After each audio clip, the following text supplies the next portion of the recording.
You look comfortable 이렇게 이제 말을 했어요. 그 상황에서 원어민에게 보여줬더니 어색하다는 거야. 이 원어민은 뭐 이거 학생이 한 영어를 들려주면 다 어색하대. 큰일이야. 옛날에는 저도 EBS 방송이라든지 아니면 뭐 학원 다니면서 외우기 급급했어요.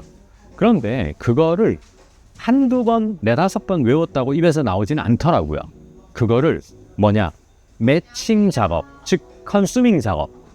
다양한 미드건 실제 원어민이건 하는 말을 들어봤어야 되는데 끓는 점까지 못 올라간 거예요. 그 끓는 점이 100도가 돼야 물은 반드시 끓게 돼 있는데. 네, 김주호입니다. 안녕하세요. 오늘 영상은 매우 짧을 것으로 예상이 되는데 중급의 정체기를 벗어나는 세 번째 시간입니다. 중급의 정체기.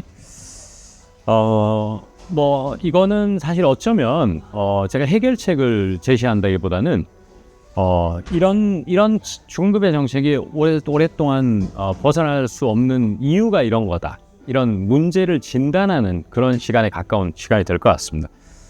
자, 우리가 이제 성인이 된 후에 어학 공부를 하다 보면 아무래도 한국말이 머릿속에 떠오른 거를 영어로 옮기려고 하는 행위에서 벗어나기가 좀 힘들어요. 뭐 많은 영어 서비스들에서 영어를 영어로 생각하자 이런 말도 제안을 하시는데 저도 많이 노력해봤지만 쉽지는 않더라고요. 일단 한국말 아이디어가 있고 이걸 영어로 옮길 거 아니에요. 그러다 보니까 이제 한국말의 그 모양과 생김새를 옮기는 그런 행위를 계속 하게 되죠. 이제 대표적인 게 뭐가 있냐 하면 너 참 요즘 편해 보인다 이런 말이 있다고 하면 자, 편해 보인다가 말의 생김새잖아요. 편하다라고 하는. 근데 상대 친구를 보면서 너 요즘 참 편해 보인다라고 하는 것이 컨텍스트, 즉 맥락 속에서는 어떠한 편해 보인다인가?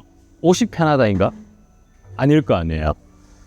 마음이 편하고 근심 걱정이 없고 이런 거잖아요. 석 달 전에 만났을 때는 정말 긴장되고 아주 애가 경직되고 이러더니만 되게 편해 보이네. 뭐 어떻게 그렇게 편하게 된 거야? 뭐 이런 말이잖아요. 그러면 실제 이제 제 학생이 한 말인데 몇 달 된 것 같아요. You look comfortable 이렇게 이제 말을 했어요. 그 상황에서 원어민에게 보여줬더니 어색하다는 거야. 원어민이 왜 어색하냐? You look comfortable 하면 옷이라든지 자세 이런 게 편해 보인다는 거야. 자, 그러면 중국의 정체기를 못 넘는 큰 이유 중에 또 하나가 이건 좀 지엽적인 이유긴 하지만 말의 생김새에 자꾸 집착을 할 수밖에 없어요. 저도 여러분도. 이걸 벗어나면 그럼 전문 통번역사가 된다는 얘기잖아요. 그러다 보니까 이것은 무슨 뭐 제가 이 자리에서 당장 해결책을 제시해 준다기보다는 이런 면이 있더라 하는 겁니다. 그럼 원어민이 이 상황에서 어떻게 얘기를 하느냐?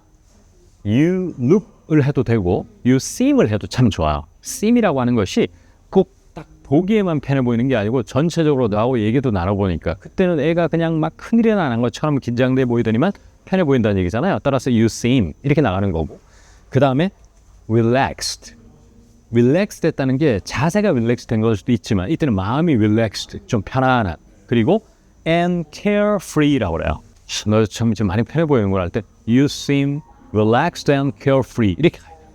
근데 이거는 제가 오늘 하나에만 제시한 거잖아요. 그런데 우리가 말을 할 때 이런 일이 부지기수기 때문에 중급의 정체기를 못 넘어가는 거예요.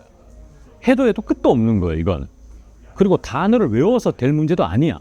carefree를 외웠어. 사전에서 영영사전에서도 외우고 심지어 미드에서도 한 두 번 봤어. 근데 내 입에서는 you look comfortable이 먼저 떠오르는 이게 바로 중급의 발목을 잡는 건데 그것이 이제 말의 생김새를 자꾸 옮길 수밖에 없거든요, 우리가. 그리고 저도 통번역대학원 재학 시절에 1학년 1학기 때는 잘 안 되더라고요, 이게. 아무리 뭐 강사 선생님이나 교수님이 야, 컨텍스트에 전하고자 하는 말을 옮겨야지 그 단어를 옮기면 돼. 너 잉글리시 형편없어. 이렇게 얘기해도 속만 상하고 막 상처만 받지 잘 안 되는 거예요. 근데 그게 참 넘기 힘든 산인 것 같기는 합니다. 그런 생각이 들고요. 그 다음에 또 이런 게 있어요. 또 하나 두 번째. 또 최근에 저희 학생이 저에게 이제 스피킹 영어 하자고 했는데 제가 요즘 고민이 많아요 그러더라고. 그걸 어떻게 했냐면 한국말이 고민이 많다는 것은 I have a lot of 고민 이렇게 가는 거야. 그러니까 어떻게 했냐? I have a lot of worries 이렇게 했어요. worry라는 명사에 es 붙여가지고 복수 영어를. 원어민에게 물어봤어요. 어떻게 들리냐 하니까 어색하대. 이 원어민은 뭐 이거 학생이 한 영어를 들려주면 다 어색하대. 큰일이야. 여러 가지 방법이 있대요. 그런데 I have a lot 그 다음에 on my mind. I have a lot on my mind these days라고 할 수도 있다는 거예요. 자, 그러면 직역을 하면 요즘 내 마음 위에는 많은 것이 있다 이런 말이잖아요. 그러니까 이것도 신경 써야 되고 집은 집대로, 직장은 직장대로, 개인 삶은 개인 삶대로 내 마인드 위에 많은 게 올라가 있다는 거죠. 그러니까 이런 거는 저는 저라고 해서 너는 그러면 100문장을 얘기하면 다 100% 네이티브처럼 얘기하니 너는? 이렇게 묻는다면 저는 한 80 정도 되는 것 같아요. 저도 이제 브로큰이라든지 조금 한국식을 쓸 때가 있겠죠. 그런데 예전보다 어마어마하게 좋아진 거예요. 그거는 옛날에는 저도 EBS 방송이라든지 아니면 뭐 학원 다니면서 I have a lot on my mind가 고민이 많다는 외우기에 급급했어요. 그런데 그거를 한두 번, 네다섯 번 외웠다고 입에서 나오지는 않더라고요. 그거를 뭐냐, 매칭 작업, 즉 컨슈밍 작업, 다양한 I have a lot on my mind these days를 믿으건 실제 원어민이건 하는 말을 들어봤어야 되는데 지지난 시간에 제가 말씀드린 끓는 점까지 못 올라간 거예요. 그 끓는 점이 100도가 돼야 물은 반드시 끓게 돼 있는데 70 정도밖에 안 돼 있기 때문에 끓을 수가 없는 거야. 그러니까 이게 생각이 안 나는 거거든. 그러니까 사실은 아직 안다라고 섣불리 단정 지을 건 아니다. 그냥 이 뜻만 아는 거예요. 그래서 이런 것도 좀 있다라는 생각이 좀 들더라고요. 어쨌거나 오늘 말씀드린 거는 첫 번째 예문이었잖아요. 너 편해 보인다. 그런 것이 대표적으로 중급의 발목을 잡는 것. 다 같이 뭐라고요? You seem relaxed and carefree. 이렇게 얘기해야 좋은데 You look comfortable 하면 좀 다른 뜻이 될 수가 있다. 물론 원어민들이 알아는 들을 수 있는 것이 어떤 얘기하는가는 대화에서 우리가 유추할 수 있기 때문에 알아듣는 것뿐이거든요. 그래서 요거는 해결책은 제가 당장 제시를 못했고 진단만 일단 해드렸습니다. 말의 생김새를 자꾸 공간 이동을 시키다 보니까 도저히 중급의 정체기를 극복할 방법이 없더라. 이제는 그 생각을 좀 하면서 공부를 해야 된다.